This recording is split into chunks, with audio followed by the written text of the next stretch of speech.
Olá, amigos, boa noite a todos. Cordiais saudações, bem-vindas todas as famílias aqui representadas. É com grande satisfação que mais um dia vamos dar continuidade às nossas reflexões sobre os evangelhos do nosso Mestre Jesus. Aproveitamos o momento para rogar a Deus, aos nossos anjos da guarda e guias protetores, que abençoe os nossos lares, que envolva todos nesse instante com as bênçãos da saúde, da paz e da alegria. Que Deus nos proteja, nos ilumine e nos inspire a todos na noite de hoje. Assim nós vamos então começar ou recomeçar nos estudos dos evangelhos. Só que hoje nós trazemos para a nossa reflexão da noite uma carta, ou seria uma epístola, que é chamadas cartas, né? Epístolas, de Tiago, no capítulo 3, versículo de 1 a 12. É importante que eu leia aqui para vocês, para que a gente, a partir dessa teoria ou desse pressuposto teórico, que é a afirmação de Tiago, a gente passe a rever os nossos pontos de vista, as maneiras como nós estamos lidando no nosso dia a dia, através do uso da palavra. Então, Tiago, o evangelista aqui, não é o Tiago primo de Jesus. Esse Tiago é irmão de Jesus. Ele foi o líder da primeira igreja de Jerusalém. Então, Tiago, líder da igreja de Jerusalém, irmão de Jesus. Então, vamos então ver aqui o que é que Tiago traz para a nossa reflexão. Uma epístola bastante interessante. Por isso que eu trouxe para que a gente possa rever. Então, irmãos, assim nos diz Tiago, não queirais todos ser mestres, pois sabeis que estamos sujeitos a mais severo julgamento, porque todos tropeçamos frequentemente. Observe, não somos mestres, porque estamos tropeçando, né? E estamos sujeitos a severos julgamentos. Olha que naquela época, nos primórdios do espiritismo nascente, nós já estávamos sendo chamados sobre esse nosso comportamento, essa nossa coerência. Então ele nos diz mais, aquele que não peca por falar é realmente homem perfeito, capaz de refrear todo o corpo. Quando pomos freio na boca dos cavalos, a fim de que nos obedeçam, conseguimos dirigir todo o seu corpo. Notai que também os navios, eu vou ler para que a gente possa ter uma visão mais concreta do que estamos trabalhando na noite de hoje. Olha a comparação que ele fala. Notai que os navios, por maiores que sejam, e impelidos por ventos impetuosos, são, entretanto, conduzidos por um pequeno leme para onde quer que a vontade do timoneiro os dirija. Perceberam que sutileza, que objetividade ele está nos colocando para que a gente possa entender, não é? Assim também a língua, embora seja pequeno membro, se jacta de grandes feitos. Notai como o pequeno fogo incendeia a floresta imensa. Ora, também a língua é fogo. Observe, a língua é fogo. Como o mundo do mal, a língua é posta entre os membros, maculando o corpo inteiro e pondo em chamas o ciclo da criação, inflamada é a geena. Com efeito, toda espécie de feras, de aves, de répteis, de animais marinhos é domada pela espécie humana, mas a língua ninguém consegue domá-la. É mau e irrequieto e está cheia de veneno mortífero. Observem, olha o que é que Tiago está colocando. A língua é fogo, a língua é irrefreável. Nós não refreamos a língua, mas ele vai chamar a atenção sobre isso mais adiante. Com ela bendizemos ao Senhor. Olha também, a língua é incoerente, né? Nosso Pai. E com ela maldizemos os homens feitos à semelhança de Deus. Da mesma boca provém bênção e maldição. Ora, tal não deve acontecer, meus irmãos. Porventura, uma fonte jorra pelo mesmo olheiro, quer dizer, olho nascente, né? Olho d'água, ele está se referindo aqui. A água doce e água salobra? Porventura, meus irmãos, pode a figueira produzir azeitonas ou a videira produzir figos? Assim, a fonte de água salgada não pode produzir água doce. Observamos que as palavras aqui são duras, mas são reais. São reais. A língua realmente é um perigo. Observe que nós temos 2 olhos, 2 ouvidos, 2 narinas, não é isso? Mas somente uma boca, somente uma língua, que é muito perigosa. Então isso nos chama a atenção, a fim de que possamos trabalhar o uso da palavra. Como é que nós podemos lidar com o poder das palavras? Porque as palavras têm poder. Observem que as palavras, elas têm muito poder. Elas têm muito poder, muito mais do que nós imaginamos. Então, como é que nós podemos, então, analisar? Através do mecanismo da criação da palavra. Aí vamos fazer devagar para que a gente possa entender. Quais são esses mecanismos? Qual é a origem e a formação das palavras em nós? Nós não estamos aqui nos referimos à gramática, né? A origem das palavras em nós. Então, Emmanuel nos coloca no livro Pensamento e Vida a seguinte colocação. A emotividade plasma a ideia, e a ideia determina a atitude, e a palavra que comanda a ação.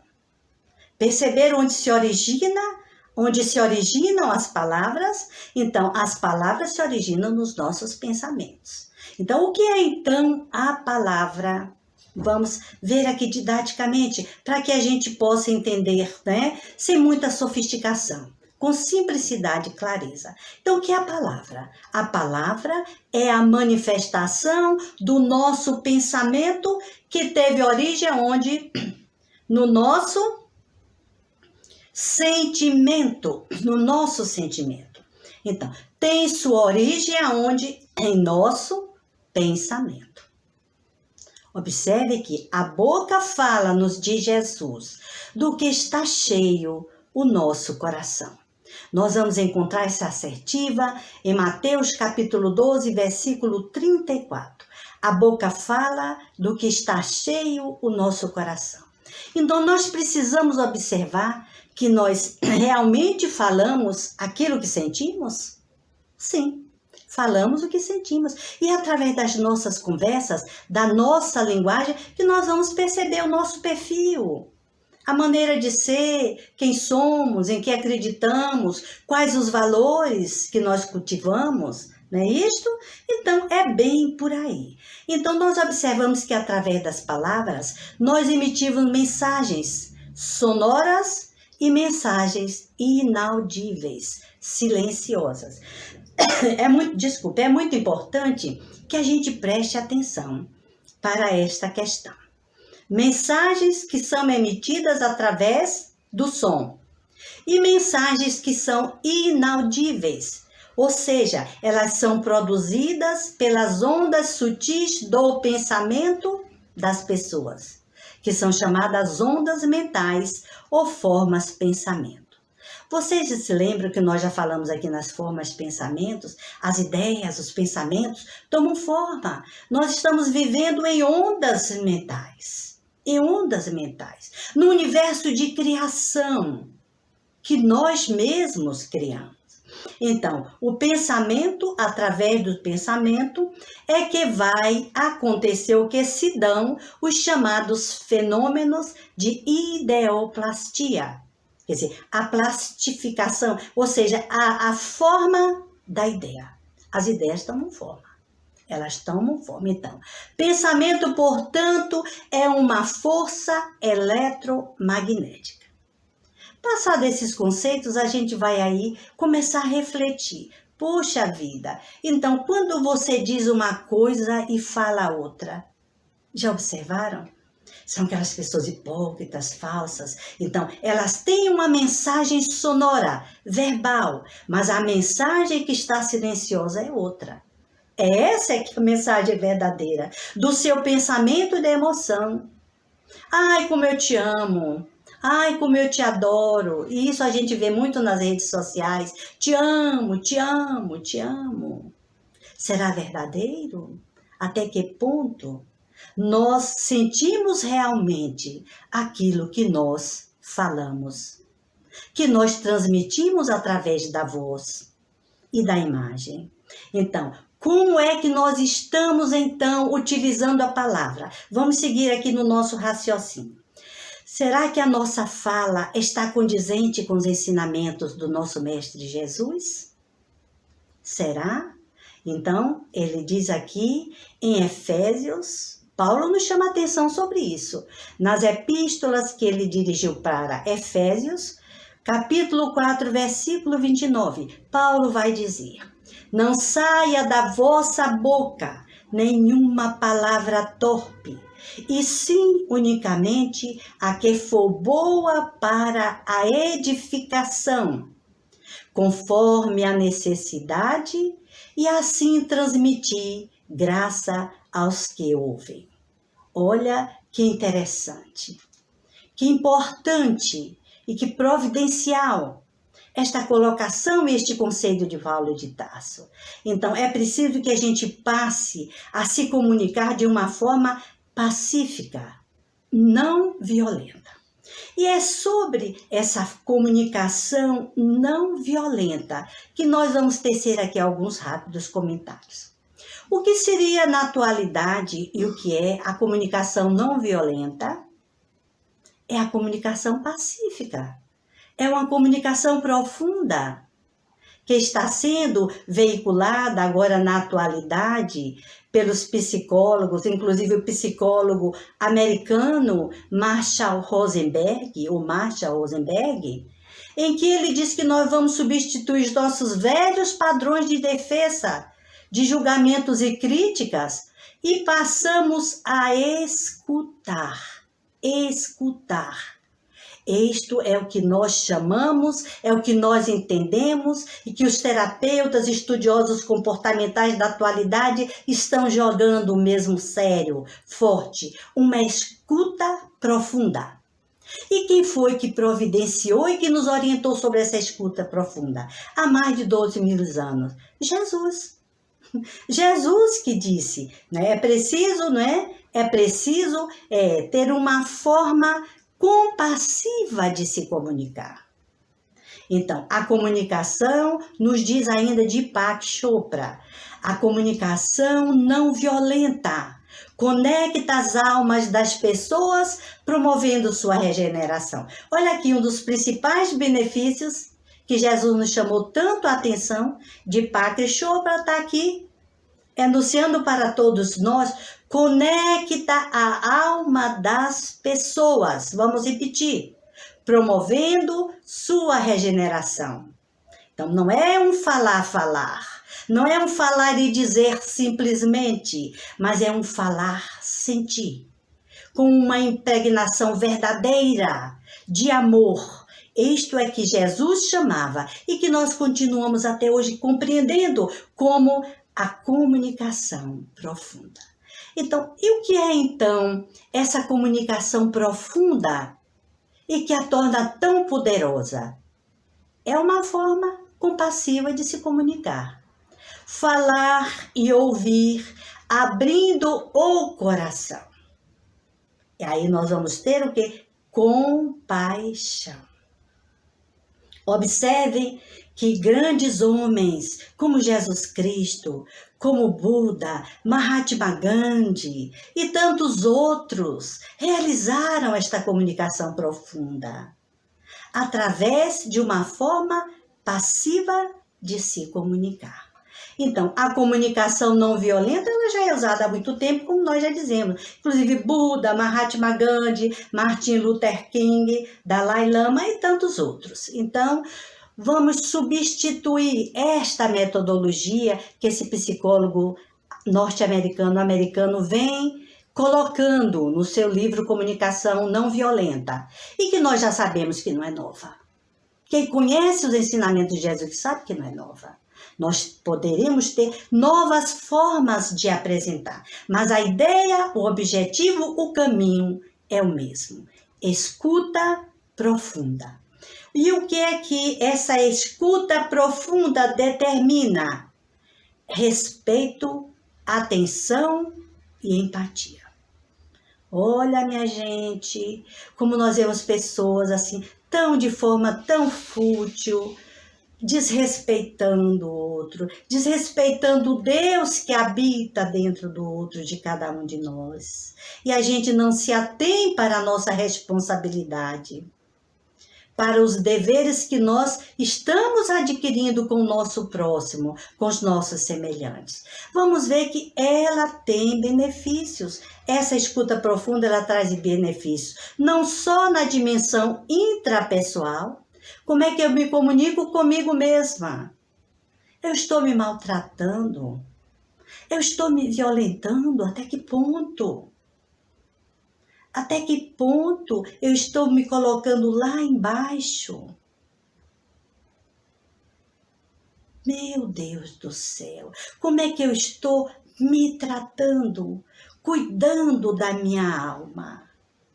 Esta é uma relação profunda conosco mesmos, com nós próprios. No interpessoal, é a relação com os outros, aproximando, conectando almas. Observe, como diz Deepak Chopra, conectando almas. Conectando almas. Não simplesmente os corpos e pessoas, ajuntamentos. E é através dessa conexão de alma para alma que vai acontecer a regeneração de todos nós. É belo, é profundo e é verdadeiro.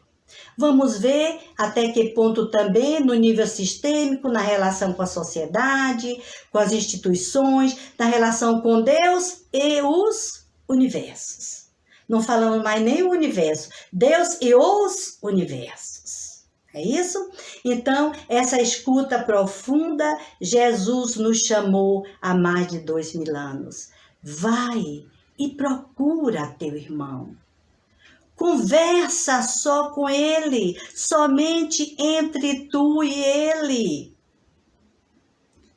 Através de que Jesus está dizendo, não pode ser mais claro, minha gente. De uma comunicação direta, não é disse-me disse, ele falou, eu falei, fulano falou, e fica aquela coisa terrível, em ritmo de fofoca.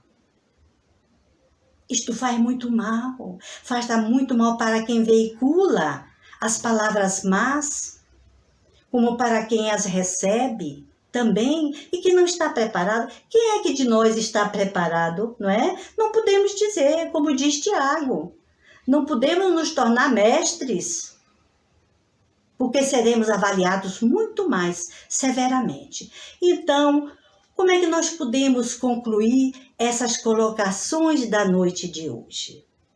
Eu tirei aqui algumas reflexões que a educadora Joana de Nantes coloca lá em Lâmpadas, Reflexores e Transmissor. No livro Florações Evangélicas, que vem muito nos ajudar. Então, ela nos diz que nossos olhos são lâmpadas. Lâmpadas são os olhos derramando pela senda por onde correm os rios dos dias de nossas vidas, não é? Que beleza, 2 lâmpadas maravilhosas. Olha que concessão divina, como estão olhando, como estamos vendo. Receptores são os ouvidos, por cujos condutos as vozes da vida atingem o Espírito eterno, momentaneamente revestido pela matéria, de forma a ajudá-lo no crescimento e na evolução. receptores maravilhosos. É aquela prece que diz: Senhor, né? Fazer com que eu feche os meus ouvidos a todas as calúnias. Guarda, Senhor, minha boca de todas as maldades. Que eu veja tão somente o bem em cada um dos meus irmãos. Essa é a assertiva, essa é a profissão de fé que nós devemos fazer todas as manhãs, ao abrir os olhos para a luz do dia de hoje, do dia de amanhã, em cada dia, e que nascer para as nossas vidas nesta relação. Então, transmissores mais a veneranda Joana. Eficaz, transmissor eficaz, é a boca encarregada de exteriorizar expressões que transmitem dos centros pensantes ao comércio exterior da vida. Perceberam como está tudo muito coerente e encadeado com os pensamentos anteriores? Com a epístola de Tiago, com a colocação do educador Emmanuel, pensamento, palavra, ideia, vem de onde? Dos nossos pensamentos. E a nossa boca transmite, então é sinal de que nós estamos precisando estar muito mais atento aos nossos pensamentos. Pensar bem, selecionar os pensamentos e as ideias antes de proferi-las, antes de falá-las, antes de pronunciá-las. Lembre-se que o silêncio é ouro. O silêncio é ouro. E a querida educadora diz mais ainda: poucos apenas falam, na multidão dos que usam a palavra, de forma eficiente, sem complicarem os lábios, macularem a própria vida ou a vida alheia. Olha, aqui é bom a gente parar para pensar. Não só manchar a honra, a dignidade dos outros, através das falsas ideias, das fofocas, dos disse-me-disses, dos palavrões que agridem, que desrespeitam. Como estamos cuidando da nossa alma? Como estamos verbalizando a ideação maior da presença de Deus em nós? O que fazer para que a gente possa reter, colocar freio na língua? Observe que a colocação de Tiago foi dura.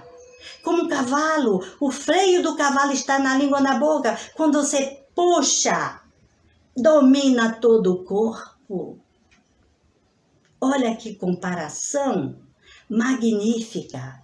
Doa em que doer, mas é assim mesmo que nós precisamos avaliar, repensar para melhor proceder nos dias de nossas vidas. Então, a querida amiga nos convoca a fazermos uma reflexão na imitação sobre o olhar de Jesus. Ela nos diz o seguinte: o olhar de Jesus dulcifica as multidões. Seus ouvidos atentos descobriram o pranto oculto e identificaram a aflição onde se encontrava. E sua boca bordada de misericórdia somente consolou, cantando a eterna sinfonia da Boa Nova, em apelo insuperável, junto aos ouvidos dos tempos, convocando o homem de todas as épocas à epopeia da felicidade. Diz mais ainda, fazendo um chamado bastante sério e urgente: faze o mesmo com a tua aparelhagem superior. Vamos imitar Jesus. Ele é o nosso modelo. Vamos seguir as orientações e vamos só distribuir palavras de vida eterna, ouvindo a dor do outro, escutando não só o sofrimento, como as alegrias, os sucessos, ver, olhar, sentir e tocar. Então é neste momento que eu vos convido a todos para refletirmos com talvez um poema, uma reflexão sobre o olhar de Jesus. As palavras de vida eterna nós já temos até hoje, nos dias atuais, como nos diz a mentora, até os dias atuais, em todos os tempos e por toda a eternidade. Palavras de vida eterna. Vamos meditar sobre o olhar de Jesus, com Frei Fabiano de Cristo. O olhar de Jesus. E que possamos encontrar no olhar do Mestre a sensibilidade, a emotividade que nos orienta, a compaixão que nos liberta e nos torna mais humanos, mais fraternos, mais comunicadores do profundo que é Deus em nós. O Cristo interno. Com Jesus e por Jesus, sempre, meus amigos, sempre. E que a paz esteja em todos os vossos lares. O olhar de Jesus. Eu sempre sonhei com o olhar de Jesus. Aqueles olhos brancos de grande luz. Aqueles olhos densos, aquele olhar. Olhar de manjedoura, imensos, olhos de cruz, luminescentes, generosos, um mar de serenidade, uma onda de paz, uma bênção, uma saudade, uma calma que bem me faz. Se os olhos são espelho da alma, posso imaginar a alma do Cristo. É tanta pureza, tanta indefinível bondade, tanto amor e tanta luz. E quando penso em Jesus, existo. E existo porque sinto Jesus. Sinto concretamente, de verdade. Fico arrasado só de pensar. É tão íntimo, tão feliz, que me dá vontade de recostar a cabeça. Sentir o calor e uma vontade imensa que clama. Ele está perto, tão infinitamente perto, e me ama. Por certo, me ama. Há mistérios da alma que não sei interpretar. Uma espécie de carícia que arrepia devagar. Ah, Jesus, Jesus, o vejo dentro de mim, manter junto comigo, como centelha viva e forte, quente no coração, e vida sempre assim. E me anima e me aconselha, presente, nunca reclama, muito junto, muito perto, e me ampara sem falha, pacifica e agasalha. Ele me ama muito, por certo, me ama.